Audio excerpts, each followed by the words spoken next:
ትዕቢት ዝወደቐ ሰብን ሃረርታ ውዳሴ ዝጽበ ሰብን ምንም ኣፈላላይ የብሎምን።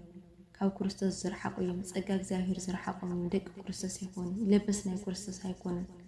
ሰላም ኣምላክ ምስ ኩላትና ይኹን። ክቡራት ቤተሰብ ከመይ ኣለኻትም? ከመይ ኣነ ሰላም እግዚአብሔር ይመስገን። ንስኻትኩም በበዘለኹ ቦታ ሰላም ትኹንልይ። በዓል ተስፋዬ ናይ ኩሉ ግዜ ትምኒተይምና ለማዓንቱም በሓድሽ ቪድዮ ኮይኑ ውዳሴ ከንቱ እንታይ ማለት እዩ?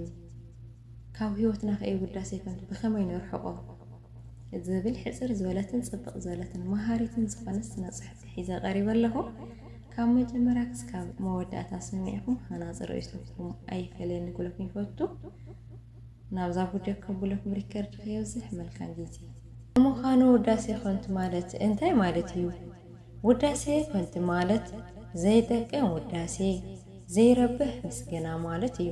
ውዳሴ ከንቱ ማለት ዘይፍለጥ ምቁር መርዚ ዝሓዘ ቀታሊ እዩ። ውዳሴ ከንቱ ማለት ካብ እግዚአብሔር ጸጋ ንኸይትረክብ ብምድራዊ ሓጎስ ዝጽብረካ ካብ እግዚአብሔር ዘይኾነስ ካብቲ ናይ ጥንቲ ጸላኢና ዲያውሎስ ሕውዕ ሓሰት ዝምንጩ ሓሳብ እዩ። እዚ ከመይ እንተበልና ነቲ ቀዳማይ ፍጥረት ኣዳም ብውዳሴ ከንቱ ንኸውድቆ ኦ ኣዳም ናይ ሰማይን ምድርን ንጉስ ብምባል ከውድቆ መጸ። ኣዳም ከዓ ነገሩ ስለ ዝተረድኦ ናይ ምድር እምበር ናይ ሰማይሲ ኣይከኣለንን እዩ ብምባል ነጸጎ። ሂዋን ግን ንግስቲ ሰማይ ወምድር ምስ በላ ብደስታ ስለ ዝተቐበለቶ ሞተ ስጋ ሞተ ነፍሲ ይረኸቡ። እምበኣር ሰባት ብኸንቱ ውዳሴ ክውድስኻ ከለዉ ኣሜን ኢልካ ይትቀበሎም። ዝውድስኻ ሰባት ይገርፉኻ ከም ዘለዉ ፍለጥ።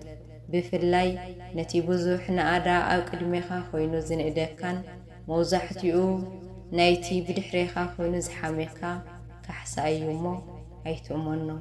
ነቲ ብዘይ መጠን ዝንእደካ ዝውድሰካ ሰብ ክትኣምኖ ኣሸጋሪ እዩ።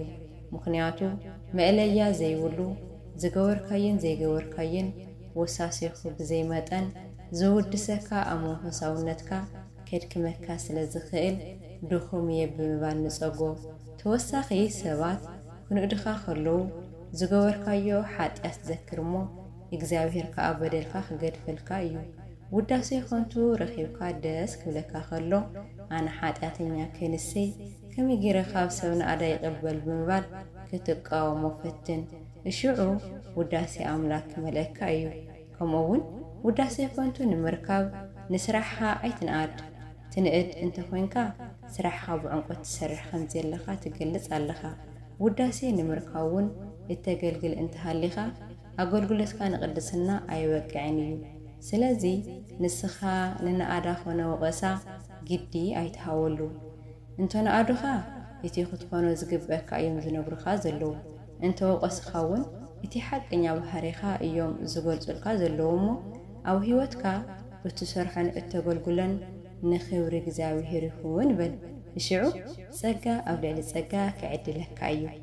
እና ሕፅር ብዝበለ መንገዲ ውዳሴ ከንቱ ብኸመይና ካብ ህይወትና ንርሕቆ ዘለና ልሰራሕና ተሰራሕና ልገበርና ተገበርና ንኽብሪ እግዚኣብሔር ክኸውን ኣለዎ። ንኣብነት ምጽዋት እንድሕር ምጽዋት ኮይና ሓደ ሰብ ክሪአና ክንምጽዋት የብልናይ። እግዚኣብሔር ባዕሉ ረኣይ ስለ ዝኾነ እግዚኣብሔር ይርእሎ ኢልና ካብ እግዚኣብሔር ጸጋ ንረክብና ኢና እምበር ሰብ ምእንቲ ክውድሰኒና ክንህብ የብልና። ምክንያቱ እንድሕር ሰብ ክውድሰና ንህብ እንድሕር ኮይና ክስካብ ሰብ ልውድሰናኻ ንጽበተ ኮይና ትልመጦስናዮ ምጽዋት ባዶ እዩ። ምንም ትርጉም የብሉ ቅድሚ እግዚኣብሔር። ወይ ከዓ ትለገልግልናዮ ኣገልግሎት ወይ ከዓ ትልገበርናዮ ሰናይ ነገር እንድሕር ሰብ ክስካብ ልውድሰና ንጽበ ኮይና መውዳሴ ሰብ ውስኻኮ ገባሪ ሰናይ ኢኻ ገባሪ ከምዚ ኢኻ ጥዑይ ሰብ ከዓ ገለ ክብለካ ከሎ ሕጉስ እንድሕር ትልኮንካ ብልብኻ ንስኻ ትሰራሕካዮ ስራሕ ባዶ እዩ። ምንም ትርጉም የብሉ። ለሰራሕኩም ተሰራሕኩም ዝግበአኒ ሰሪሐ ኣነ ዘይጠቅም ባርያ ይብሉልና እዩ ጎይታና መድኃኒትና ኢየሱስ ክርስቶስ ኣብ ወንጌል ሉቃስ ምዕራፍ 17 ፍቅዲ 10 ማለት እዩ።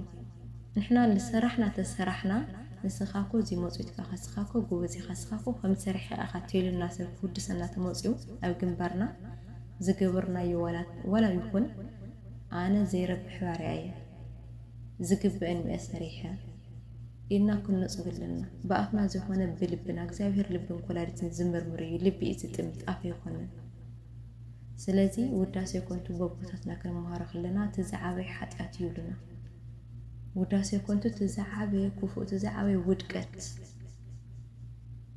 ካብ እግዚአብሔር ክትርሕቕ ዝገብረካ ጸጋ እግዚአብሔር ከርሕቐልካ ዝኽእል ውዳሴ ኮንቱ እዩ ናይ እግዚአብሔር ጸጋ ክትረክባ ይትኽእልን እንድሕር ውዳሴ ናይ ሰብ ጽበን ድሕር ኮንካ ስለዚ ብዘተኻኣለና መጠን ኣኽእለን ንበቃ እግዚአብሔር ኣምላክ ኩሉ ዝቃላ ኣምላክ እዩ ለይንኽእሎ ሓታ ተኾይና ኣኽእለን ንበቃ ካብ ውዳሴ ይኹን ተኣርሕቐኒ ኩሉ ስራሕክዎ ንኣኻ ክብሪ ክኾን ሓግዘኒ ደካማ ውላድካ ደግፈናና እግዚአብሔር ኣምላክና ናለመና ካብ ውዳሴ ኮንቱ ብዝተኻኣለና መጠን ክንወጽእ ኣለና ውዳሴ ኮንቱ ምስ ትዕቢት ማዕረ እዩ ምንም ኣፈላላይ ይውሊ እና በትዕቢት ዝወደቐ ሰብን ሓረርታ ውዳሴ ዝጽበ ሰብን ምንም ኣፈላላይ ይውሉም ካብ ክርስቶስ ዝረሓቁ እዮም ጸጋ እግዚአብሔር ዝረሓቆም ደቂ ክርስቶስ ይኾኑ ለበስ ናይ ክርስቶስ ኣይኮኑን ክርስቶስ ትሕትና ይምሂሩና እምበር ትዕቢት ወይ ከዓ ሓረርታ ውዳሴ ካብ ማንን ክንጽባእ ኣይምሃርና ስለዚ ሓረርታ ውዳሴ ዝበሃል ካብ ህይወትና ክንርሕቆ ኣለና ብዝተኻኣለና መጠን እና ናይ ሎማዓንቲ ቪድዮ እዚኣ ትመስል ብዙሕ ተጋጊ ክኾን እየ ካብ ጌጋ ኣርሙኒ ንስኻትኩም ከውዳሴ ኮንቱ ብኸመይ ኢኹም ትሪእዎ ኣብ ኮመንት ጽሓፉልይ ኩለኩም ይፈቱ ኣብ ቀጻላይ ሰሙን ብኻልእ ቪድዮ ክስካብ ንራኸብ ናይ ሽዕ ሰባት ይበልና እግዚአብሔር ኣምላክና ንኹላትና ስሰናዩ ይኹነና ሰላም ለሃገርና ሰላም ለህዝብና እግዚአብሔር ኣምላክ ይላኸልና መልካም ቀን